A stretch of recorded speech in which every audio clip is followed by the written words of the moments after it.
I'm Patrick Lancaster. We're very close to the Kursk Russia Frontline, where there's been an incursion of Ukrainian forces or an invasion coming across the border and them taking control of many square kilometers, which includes many villages and towns. And many villages and towns are destroyed now because of this. And there's many reports that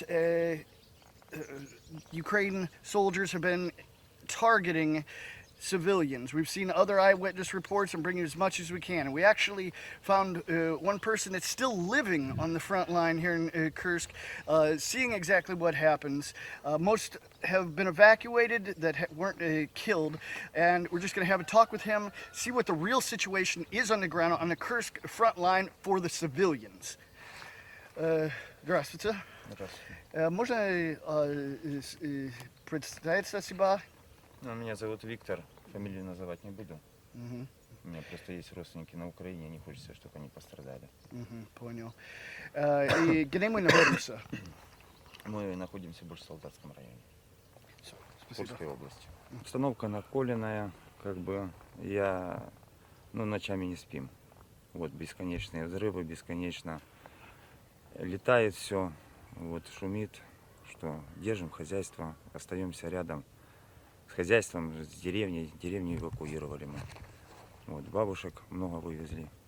Бабушку одну в больницу положили. Я не знаю, что там на нервной почве у нее случилось из-за этой обстановки. Вот. А вы сами лично, да? Сами эвакуировали? Да, мы сами на машинах повозили. А сколько людей эвакуировали? Ну, у нас, сейчас я вам скажу, 1, 2, 3, 4, 5, 6 и ребенок 7. Вот 7 человек, это мы эвакуировали. То еще соседи эвакуировали, приезжали. Вот у нас 12 человек в деревне всего лишь. Деревня маленькая. А остались только вы и отец, да? Я и отец остался, потому что как бы нужно здесь быть кому-то. Мародерство начнется, как бы все равно от линии фронта не так и близко, и не так далеко, как бы все рядышком. Вам известно, может быть, видели погибших гражданских от рук украинских военных? Ну, здесь, конечно, нет. Вот, но то, что в Судже происходило, в принципе, приходилось оттуда людей забирать. Были люди, которые лежали на дороге убитые. Есть санитарка, которую застрелили. Эта санитарка, как бы мы работали вместе, она ушла в декрет, беременная. Я знаю ее лично, потому что я работал в то время на психоневрологическом месте с ней. У нас как бы был дурдом, который тоже эвакуировали отсюда детей, людей, ну, психически больные люди. А санитарку где застрелили? Судже, когда она бежала Судже. А как вы знали об этом? Потому что я видел ее там. А, вы видели тело? Вывозили людей, потому что много санитарок, врачей, которые здесь у нас работали, они именно суджанские. Я со всеми поддерживаю связь, кого-то нашли позже, кого-то раньше. Вот. Также успеваю поехать в Курск и получить какую-то гуманитарку на передовую для военных. Печенье, конфеты мне помогают, и спасибо девочкам, кто меня узнал. Спасибо вам большое, что вы сколько сделали дел за последних 2 недели. Я за это благодарю. То есть вы, получается, еще и из Суджи эвакуировали мирно? Да. А оттуда сколько удалось вывести? 4 человека. Это семья была, они сейчас в Курске где-то находятся, в ПФРе разместились. Также мы добрались до самого солдатского нашего, сообщили, там, где мы работали, там, где знали, что старики живут, чтобы начали вызванивать детям и собирались на эвакуацию, потому что никто не знает, куда и какой силой продвинутся украинские, не знаю, как их назвать, солдаты, не солдаты, я сам не знаю. Что бы вы хотели передать украинским солдатам? Есть вам что сказать? Что я им хочу сказать? Пусть задумываются, куда они свою Украину привели, это в первую очередь. Что наделали между 2 братскими народами. Это 2 братских народа. Там на Украине у меня так же само живут друзья, родственники, как и здесь, одинаково. И может кто из родственников увидит и на украинском канале меня. Пусть поймут, что мы не шли никуда, мы здесь, дома. Они вторглись в нашу страну, как бы и напали на наши деревни, на людей, убивают жестоко, издеваются, в плен берут. Пусть служат оружие, закончат войну, сядут за стол переговоров. И ихнего нелегитимного президента Зеленского, можно сказать, что ну зачем он надо? Он не знает даже толку том, что он делает.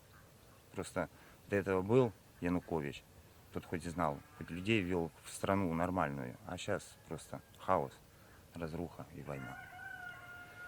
Вот что я могу сказать. Стреляет много есть сейчас? Прилет много? Достаточно хватает. Беспилотники бесконечные, жужжание над головой, особенно ночью. Ночью-то надо сидеть и думать. Или ты останешься спать, или ты будешь сидеть где-то в коридорчике, чтобы успеть выскочить хотя бы в безопасное место. И это прилет, это на дом или...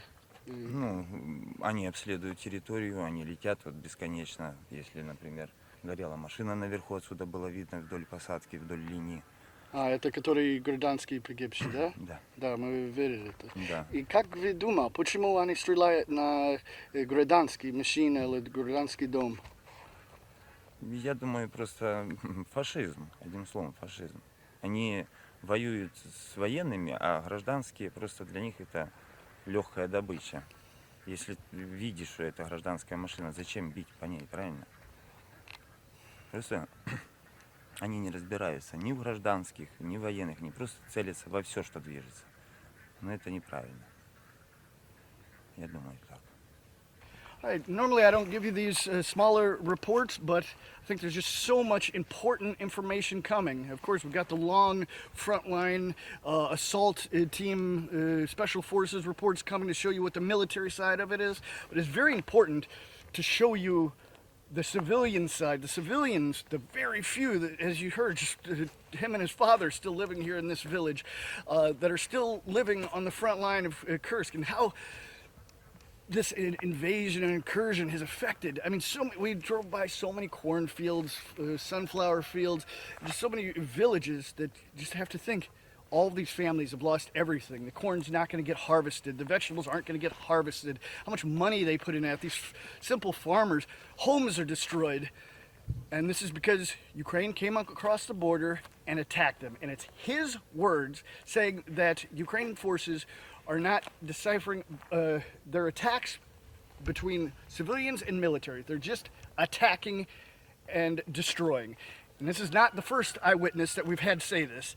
We've got other reports out there that we're hearing the same thing about Ukraine targeting civilians. These are not my words. These are the words of the eyewitness people that live this. So don't just listen to what they say in the Western mainstream media. Watch that. Take some facts out of that, watch this, and take some facts out of this, and make up your own mind. Please like, share, and subscribe so we can show the world what's happening here, so the world has a choice to see things on both sides. We're totally independent, crowdfunded journalists. Support our work with the link on the screen or in the description. We're out.